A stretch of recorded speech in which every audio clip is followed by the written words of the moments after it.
Rick and Morty currently has 8 complete seasons, with season 9 currently being released, and 3 more ordered by Adult Swim, as well as a movie that is now on the way.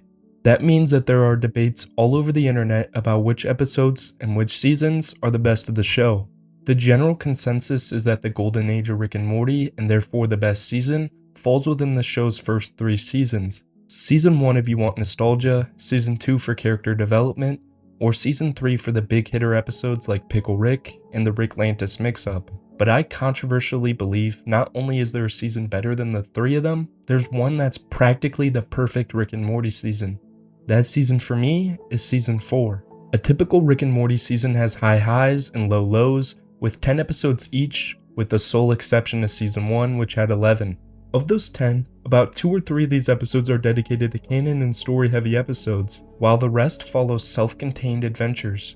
Over the course of each season, the family usually undergoes a change of family dynamics. For example, during Season 3, in light of his parents' divorce, Morty becomes far more assertive compared to previous seasons. Just as Morty took out his anger in the Blood Dome, the best way a character can develop is through hitting their problems head-on, and that happens almost every episode in Season 4. In this 10-episode arc, one of the biggest transitions in the whole show occurs. After having been the main contributor to his daughter's separation with her husband, once Jerry managed to wiggle his way back into the family, Rick loses the control he had before and was ultimately left defenseless. The premiere episode of Season 4 was entirely about how Morty practically kills Rick, and everywhere he ends up, he faces more and more weird deaths, relying on others and being nothing but vulnerable the whole episode. In the very next episode, Rick was losing even more control and security. That being his special toilet he cared so deeply about and had for himself being intruded upon by someone else. That leads to a pointless bid for control that ends with him being left even more hollow inside. Then in episode 5, Rick lets both Jerry and Morty walk all over him. Jerry refuses his help and pulls out on top of Rick despite all the trouble in his way, and Morty that whole episode defies Rick's authority and starts a war because Rick couldn't control his Morty. In episode 7, Rick loses all control because his whole body gets under control from a face-hugging parasite due to his own negligence. If an alien baby-making parasite isn't a metaphor for Rick's lack of control, I don't know what is. And Rick only gets out of this situation by complete accident, not by a force he actually controlled. In episodes 8 and 9, Rick's mistakes of lackluster ideas and sleeping with an entire planet causes large-scale dilemmas that Rick's insecurities make him blame others for.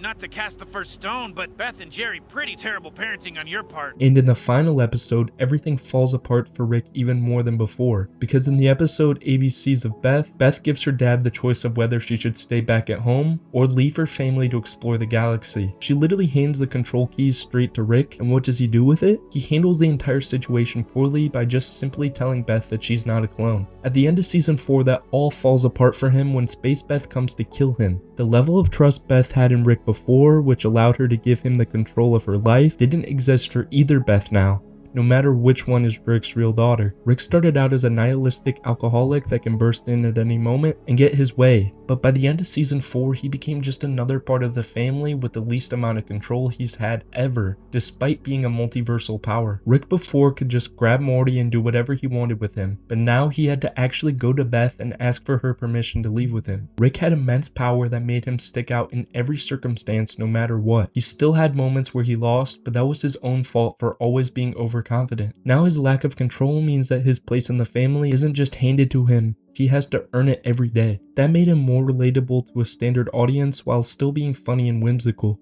Season 4 had some of the most crazy character development I've ever seen, and not just for Rick. While Rick loses control, Morty seems to gain it at the same time. In the show, we've only really seen 2 Mortys stand up against their Ricks. One of them is Evil Morty, who killed his own Rick and remotely controlled him. And the other one, of course, is our Morty. It's such a unique concept in the central finite curve because every other pair of Ricks and Mortys have been led by Rick, with the Mortys never really stepping out of line. Prior to Season 4, even Morty Prime never talked back to his Rick, despite all of the physical and emotional abuse he endured. But nowadays, in newer seasons, it's almost all he does when talking to Rick. At the start of the first episode, he was just Rick's obedient little sidekick.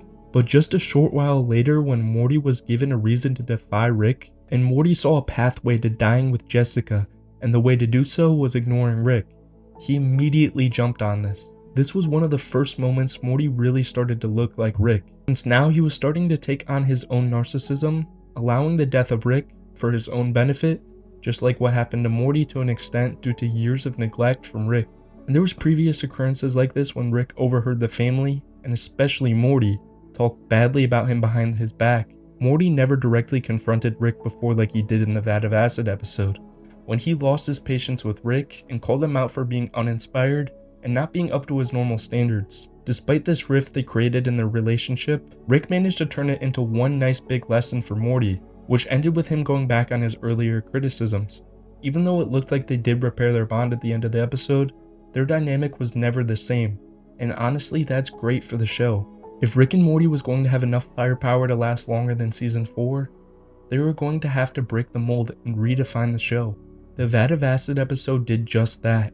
It was a great episode, but of course this video is about the season itself, and the rest of it was filled with other great episodes. I'd say that I like every episode in season 4, except the Story Train episode for obvious reasons. I'll get back to that one later.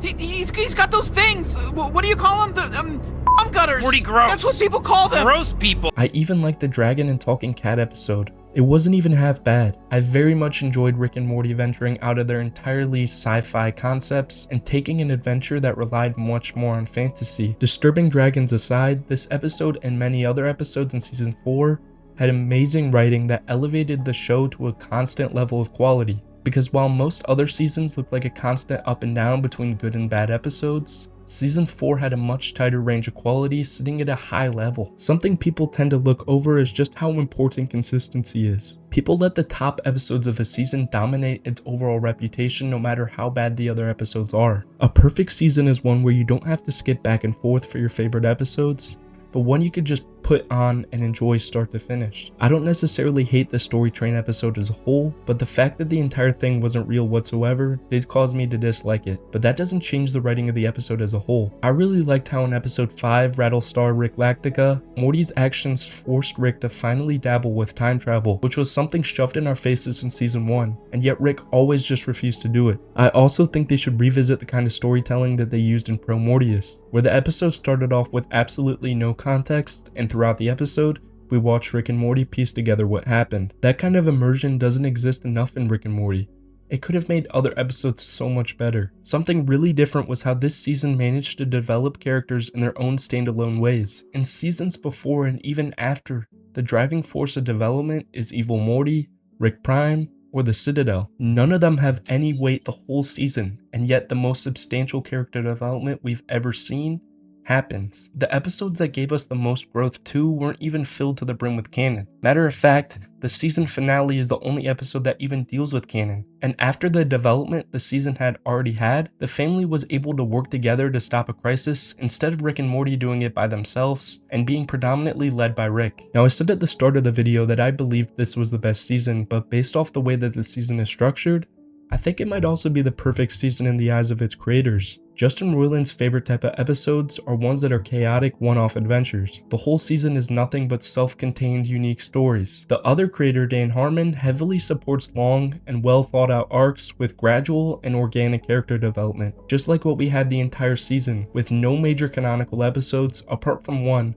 which honestly had no major implications. The writing changed so heavily on season 4 because for the first time, the writers weren't writing with uncertainty. The first 3 seasons came in single season orders, but after the 3rd one came out, Adult Swim ordered 70 episodes. That meant now they could write an entire season without wondering if it would be their last. Instead of squeezing everything into a few big episodes, they were able to drag it out for a more satisfying resolution. Bundle that confidence boost with the fact that there was nearly 3 years between seasons 3 and 4, it makes sense why season 4 feels so much more complete than others. After 3 successful seasons, the show finally found its identity, and that's why this season feels so special. It's not trying to be the funniest, the darkest, or even the most action-packed. The new level of polishing allowed for a newfound balance of unique adventures and character development to coexist. Season 4 reinvented Rick and Morty without reinventing the wheel, and in doing so, it became what I believe is the closest thing the show has ever had to a perfect season.